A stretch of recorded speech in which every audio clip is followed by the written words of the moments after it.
Hello, আসসালামু আলাইকুম everyone.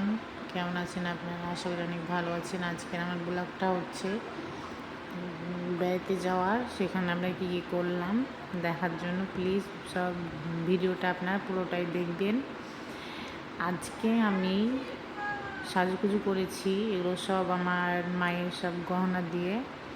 আমার আম্মারই শাড়ি পরেছি, আমার আম্মারই আমি সব কিছু আজকে পরেছি।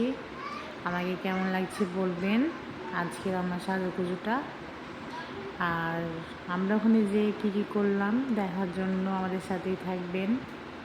আর আজকে আমাকে কেমন লাগছে প্লিজ সবাই বলবেন কমেন্টে, কারণ আজকে আমার আম্মারই সব কিছু দিয়ে আমি সাজুগুজু করেছি। এই জন্য হঠাৎ করে এই বেড়াতে চলে গেলাম, যাওয়ার কথা ছিল না, তারপরেও গেলাম। তারপর আমরা তাড়াহুড়া করে রেডি হয়ে বের হলাম। বের হওয়ার পর দেখছি আমার ভাবিরই এখনও হয় না, কারণ আমি তো তার পিছে পিছে আমি দৌড়াচ্ছি যে দেখি তো কী করছে। দেখছি আর এখনও সাজগুজি আর হচ্ছে না। তারপরে সময় দেখছি আমার ভাতিজাকে, যে তার মাকে বসে রেখে ভিতরে গিয়েছে আর ও খেলছে। এই যে তারা মা বেটা বাড়িয়ে গেছে। তারপর আমি আমার মায়ের কাছে টাকা চাচ্ছিলাম, আমার মা তো দিবে না বলে তারপরে হচ্ছে দিল। এখানে কয় টাকা আছে বলবেন।